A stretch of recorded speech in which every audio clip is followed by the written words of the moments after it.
Hello everyone, কেমন আছেন? আশা করি সবাই ভালো আছেন। তো অনেক দিন পর আরেকটা ব্লগ বানাচ্ছি, ছোট একটা ব্লগ। তো এমনিতে ব্লগ দিচ্ছিলাম না, শর্টস দিচ্ছিলাম, আমি রেসিপি শেয়ার করছিলাম। তো হঠাৎ করে ইচ্ছে হলো একটা ব্লগ শেয়ার করি।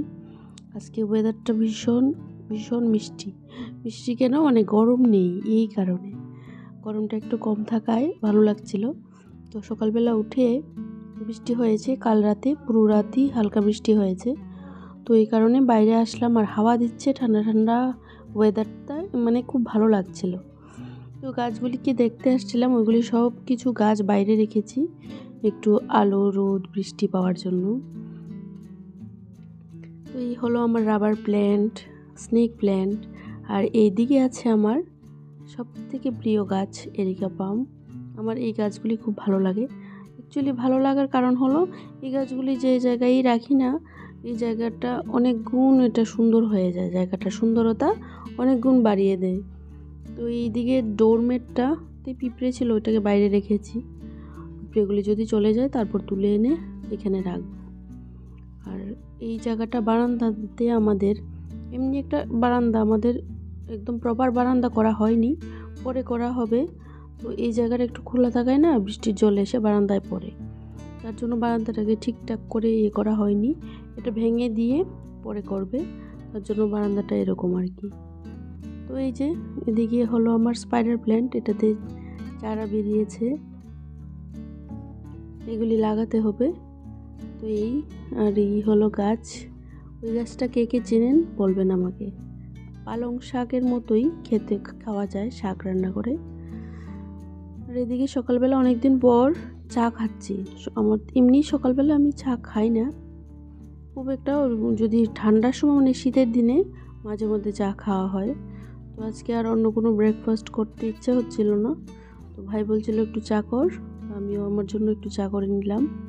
মুড়ি চিড়ে আর ব্রিটানিয়া বিস্কুট একটা দিয়ে ব্রেকফাস্টটা করে নিচ্ছি, এই আর কি। তো চা আমার খুব বেশি প্রিয় খাবার না, তার জন্য না খেলেও চলে। তো এমনি মেনলি সকালবেলা মুড়ি কলা, চিড়ে মুড়ি কলা, রুটি টুটি কমই খাওয়া হয়, এগুলি হালকা ব্রেকফাস্ট করে। দুপুরে আমি একবারে লাঞ্চ করি।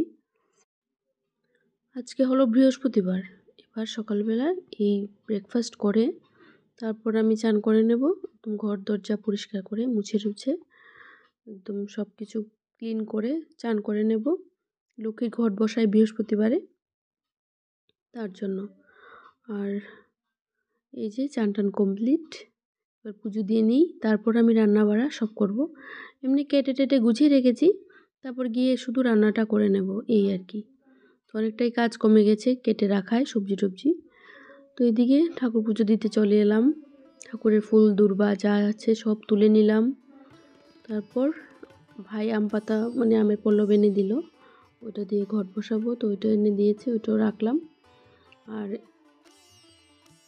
আজকে বৃষ্টি হওয়ায় গাছের ফুলগুলি না কীরকম কীরকম হয়ে গেছে, মানে সারাটা রাত বৃষ্টি হয়েছে, হাওয়া দিচ্ছে, ফুলগুলি একটু যেরকম ছোটো ছোটো কীরকম একটা হয়ে গেছে। তো এই ঠাকুরকে পুজো দিয়ে দিলাম, ঠাকুরের ভোগগুলি আমি সব ঢেকে রাখলাম।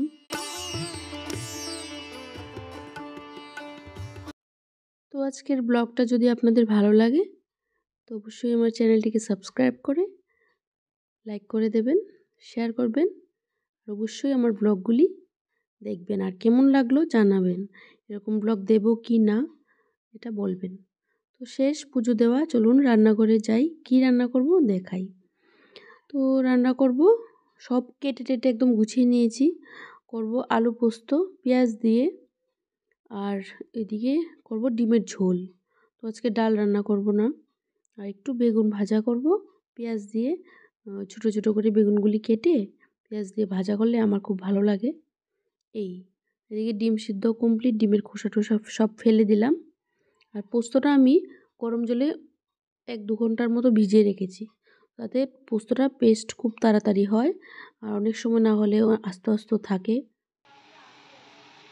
তো এদিকে কালো জিরে আর শুকনো লঙ্কা ফোড়ন দিয়েছি, পেঁয়াজ দিয়েছি, দিয়ে আমি আলুটাকে একটু ভেজে নিচ্ছি, তারপর লাস্টে পোস্ত দিয়ে একটু নাড়িয়ে চাড়িয়ে নামিয়ে নেব।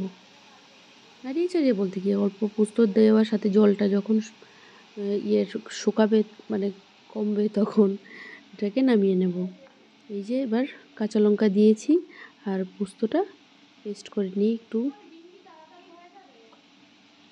যা পড়ে গেল ছাঁকনিটা। তো এই আর কি। তো এবারে পেস্ট করে নিই ভালো করে।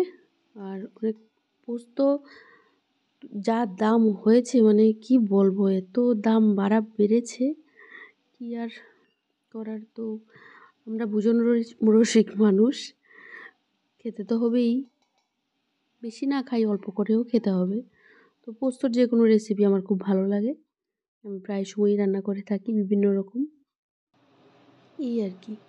এই যে পোস্ত বাটা কমপ্লিট, এবার দিয়ে দিচ্ছি। আলুগুলো ভাজা ভাজা হয়ে গেছে একটু। এদিকে ওই সাইডে আমি বেগুন ভাজাটাও কিন্তু বসিয়ে দিয়েছি। তো আর আলু পোস্ত, পোস্তর বড়া, এগুলি আমার খুব ভালো লাগে। আবার ঝিঙে পোস্ত, নিরামিষ ঝিঙে পোস্ত, ওইটাও খুব ভালো লাগে খেতে। তো এই আর কি। এবার ভালো করে কষিয়ে নিলাম পোস্তটা দিয়ে। আর হালকা অল্প একটু জল দিয়েছি, কিছু কিছু আলু না সেদ্ধ হয়নি লাগছিল, তো এই জন্য এবার একটু ঢেকে দিই, হয়ে যাবে। তো এদিকে আমার বেগুন ভাজাও কমপ্লিট, নামিয়ে নেব। এবার বসিয়ে দিলাম ডিমের ঝোলটা, সব মশলা টশলা দিয়ে একদম, তেজপাতা, গরম মশলা, এগুলি সব ফোড়ন দিয়ে, আর টমেটো পেস্ট করেছি, আদা পেস্ট করেছি, 2 কোয়ার মতো রসুন পেস্ট করেছি, আর অল্প পেঁয়াজ, জিরে ধনে গুঁড়ো, আর হলো একটু মরিচের গুঁড়ো জাস্ট কালারের জন্য। তো ডিমের ঝোলে তেমন নতুন কিছু নেই, এই আর কি। এদিকে কমপ্লিট আলু পোস্ত রান্না, ডিমের ঝোলটাও হয়ে গেছে। তো এই হলাম আমি, রান্না বান্না করছি। আজকে ওয়েদারটা ঠান্ডা ঠান্ডা থাকায় রান্না করতে বেশি একটা কষ্ট হচ্ছে না, ঘামছিও না। অন্যান্য দিন খুবই কষ্ট হয় রান্না করতে গেলে। যারা যারা রান্না করে, মানে এই গরমের মধ্যে, তারা জানে যে গরমে কি কষ্ট রান্না করতে। তো সব তরকারি যা যা রান্না করেছি ওইগুলো এনে টেবিলে রাখছি, তারপর লাঞ্চ করে নেব। আজকে ছেলে স্কুলে যায়নি, অ্যাকচুয়ালি বৃষ্টির জন্যই পাঠাইনি ওকে স্কুলে।